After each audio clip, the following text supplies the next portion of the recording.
G'day, this is Captainoob, and this is a Holger-26. That's an awfully named weapon. May as well call it Holger because it's German. Guten Tag, ich heiße Holger. And what you're looking at here is a weapon that has been ported from Call of Duty Modern Warfare 2019, complete with custom sounds and animations, and an ability to craft this thing on a chemistry workbench, as standard with all good Call of Duty port mods, which is nice. It's based on a real-life firearm called the HK-G36. Now, I believe this particular variant is the MG36 because it's got that long barrel for better thermal control to prevent cook-offs, so your rounds going off when you don't want them to. When they arrive in the chamber, it's too warm. They go off, the powder ignites, and that's no good. That's unsafe and could injure the user very easily, I suppose. It's also got this bipod at the bottom, which would indicate to me that maybe this is meant for a stable platform for lots of suppressive fire. So I'm thinking this thing is currently a MG36, but that is the longest barrel we can actually equip on this thing. That is the standard barrel, and I'll just say that we're getting 95 range out of this thing as standard everything, which is not a whole lot. So what we'll do is we're going to improve this thing, and yeah, so this thing is a German weapon. It was originally developed around the early 90s and deployed into combat, or adopted by the German military, as we attach the auto advanced receiver on for a respectable 181 damage, also increases that range. It was adopted in 1997, but they found over time, and especially during the campaigns in the desert, it was fairly unreliable, and the weapon would go pretty inaccurate over time. There's a legendary effect slot from legendary modification. We'll be ignoring that. Basically, what would happen is the thing would go inaccurate over time due to the thermal expansion of the barrels, and they'd just be terrible. So, in all of Germany's, I guess, stubbornness to not adopt anything American like the AR-15 design, well, it looks like that's the way they're going, because I believe the HK-416, which is a very M16, very facsimile type weapon. It's like an AR-15 design, but slightly German. Well, that thing is poised to replace it, and so long, good riddance. This thing was terrible in Battlefield 4. It ruined the whole G36 thing for me. They gave it a rate of fire of like 600 rounds per minute, when in real life it fires at around 750.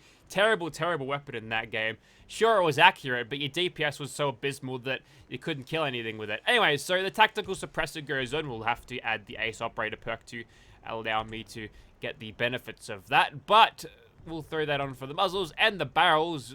There's an ultralight version that reduces the range in accuracy. There's also this one. That would be the compact one, the G36C, if you will. C for carbine, I believe it's K in German, but yeah, you'll get less range out of those things. So we'll keep the MG36 barrel on, and you can change what the pistol grip is. Bit of texture changes here and a bit of fluff here to, give you a Call of Duty tier description of what it'll actually do. No bearing, I believe that's just a cosmetic upgrade. And we can throw a drum magazine on, which apparently is standard. I would have thought that the standard factory one would have been standard, but that's okay.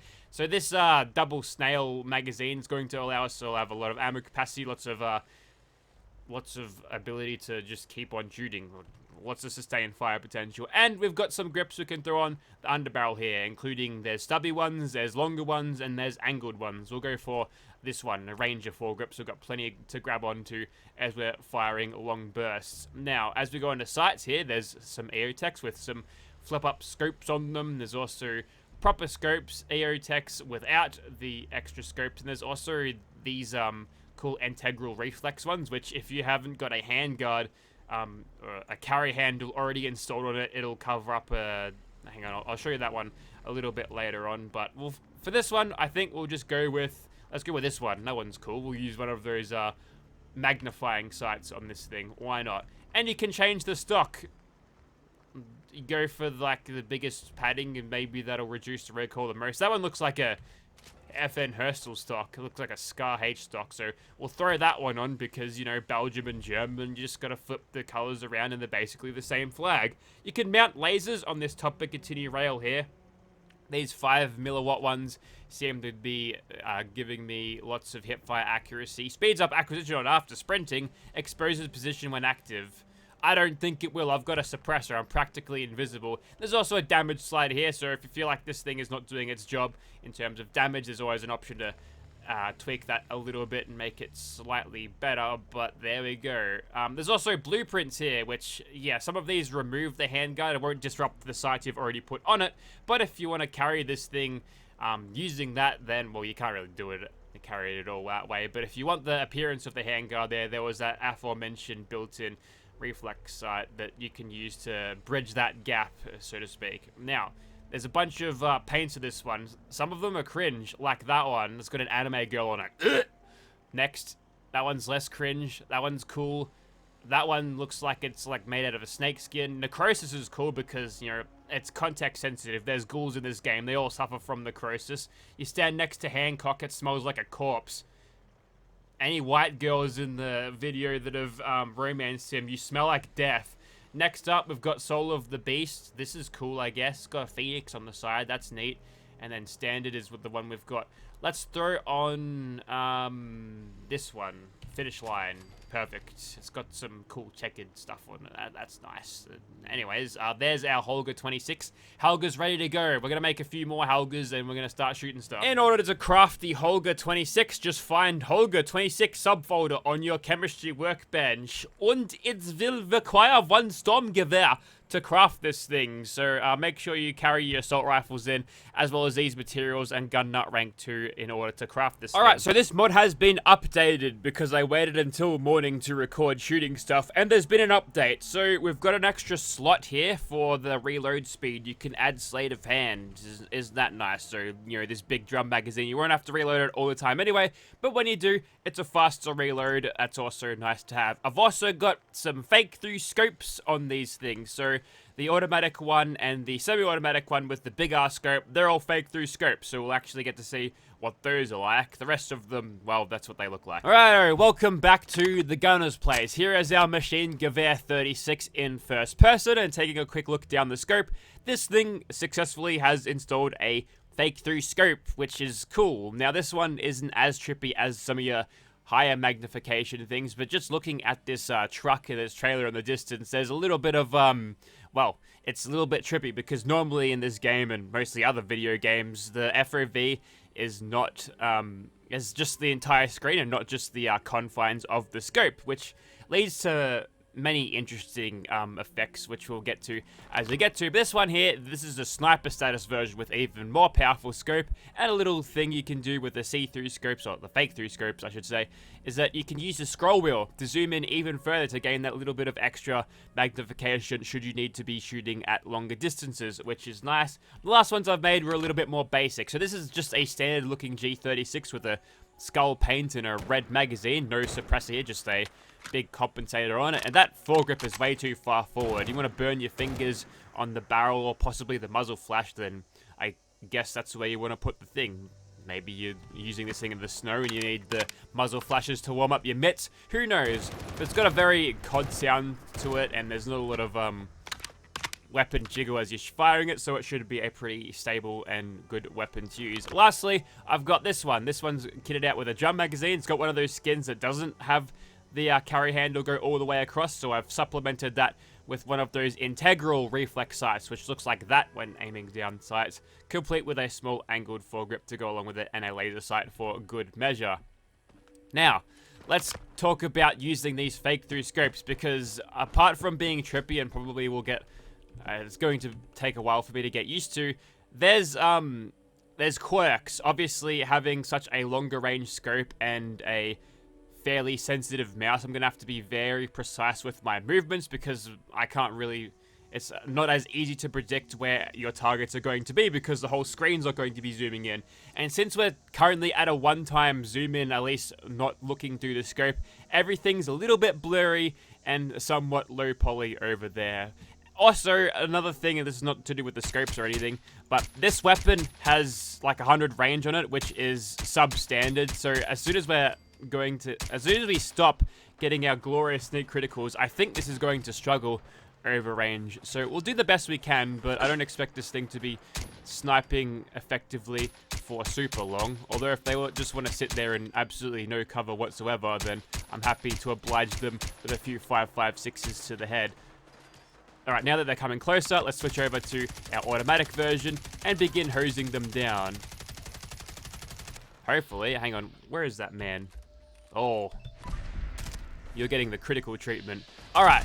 Now it is on for real. And what I'm going to do is I'm going to do a little bit of slow motion. Why not, eh?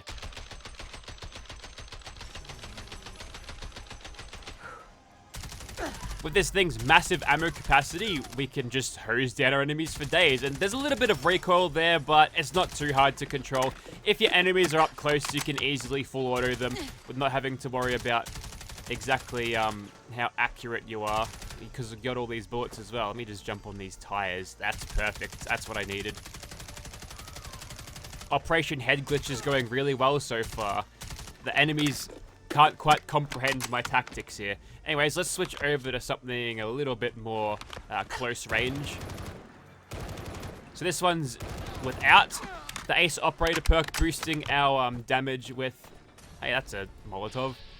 That flew at me in slow motion. Whole life flashed before my eyes. Yeah, without the Ace Operator perk, this thing still does a whole lot of damage. You can probably tell that just from the weapon card. This thing is going to be extremely powerful up close, and the only caveat is, since this thing has such little range, your VATS accuracy and damage over range is going to suffer. Observe. See? Look at that. And I'm guessing even with a longer barreled variant, this thing will be not as great. Even there's pretty terrible. Still no. Getting better. And... still a 50-50 headshot from back here. So that might be something you would consider whilst using this thing. It might be a little bit better to just utilize this thing as a close quarters. Now, a good thing about this thing is it's got a high rate of fire, unlike the Battlefield 4 variant, which had a terrible rate of fire. So you can get away with using this thing in close range. You don't need a huge damage number to offset it, which is good news. Let me just use a little bit of VATS. Why not? The criticals seem to do a pretty good job against our gunner foes here as well. If you excuse me for a second, just got to reload my rifle.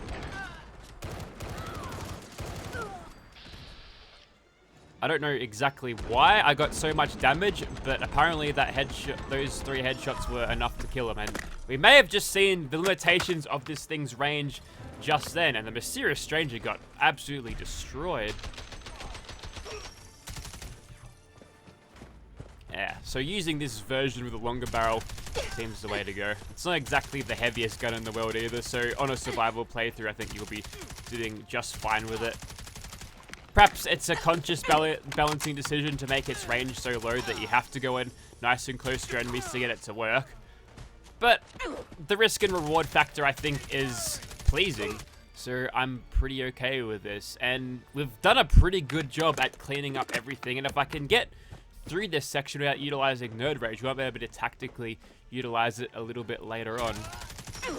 Very easy to do when we get cheap staggers on these, but we might have to get myself more 5.56. I don't carry all that much, and we've gone through them pretty handily at this stage. Now, I'm thinking I'm not done yet with all of the gunners. There's usually the one that's sitting here. Yes, the good old-fashioned clipboard guy, and these ones down here. Death from above, baby. That's one of the unique missile launchers in this game. You buy it from Claire. It's called Death from Above. It's an assassin's rocket launcher, but you don't need a rocket launcher, just an MG36, and you're good to go. So for a breaching weapon, you'd want a short-barreled version of this thing, but you know we don't have to worry about barrel lengths. No cloaking.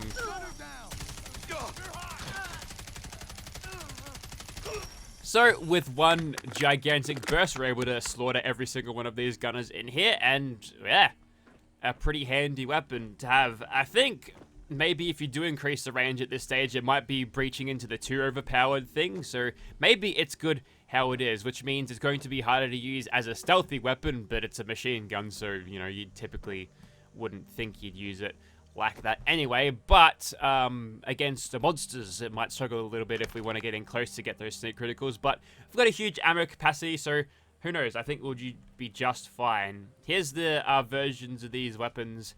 If you use the drum magazine, it will clip through the back of your shoulder in classic holstered weapons, so if that's a big turn off, just use a 30-round magazine and it'll look just fine. Alright, so here's the first boss we're going to play with, and I guess we'll just take this guy out using our G36 because it was handy, and he actually got up from his seat, which I wasn't expecting. But here's what we're going to do. We're going to do this solid snake style. So on you go, on the ground, and we'll hide in this tall grass, perhaps behind this particular... I think this is the perfect spot. And then we'll get stuck into him. Now, is that a ghoul over there? We'll just take him out and begin firing. Maybe add some criticals into the mix. Oh, yeah. All of those criticals that we generated from those gunners are put to good use. And as he's crawling slightly more into range there, we can end him with a little bit more ease. And now I'm going to go over here now. There's nothing he can do. My movement set has totally tripped him out. Alright. Hang on, I think I need to get out of prone. There we go. And I think we're pretty much good here. Now, I'm wondering whether this fake through scope has the potential to knock targets down. So, let's try that. If this is too trippy, we could always go to third person and utilize it there.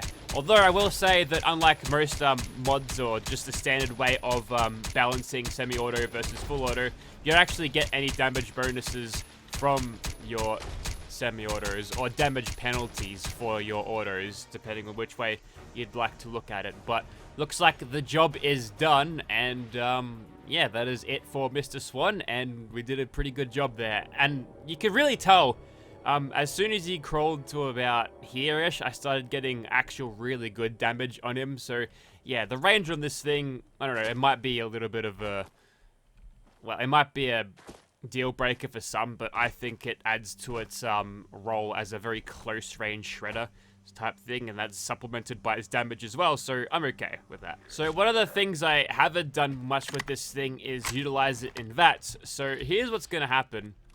We're gonna hit this guy first, and then we're going to shoot at that guy, and I believe that means I've got this guy to deal with after that. And the AP cost on this thing is pretty standard. I feel like it's pretty generous, all things considered, but we'll get the gun through happening, and oh boy, look at that. That is so good. I bet he's regretting standing next to all of his mates just then, because I think we've got this one on ice, provided we don't mess up too badly here. And this is a perfect use of that fake through scope that we've got. Now, before you come close to me, we'll dodge out of the way. Okay, that kind of worked, I guess. Maybe we just switch over instead of sitting through a reload. There we go. Oh!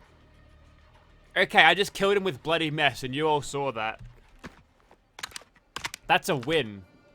I mean, that was a bit of an RNG win, but look, we're gonna win that on anyway. So I think we've got the power here to deal with many stronger creatures, including that bastard lobster. All right, the rock lobster is in sight, and this is your time to die. Rides over Muty, as Frank would say.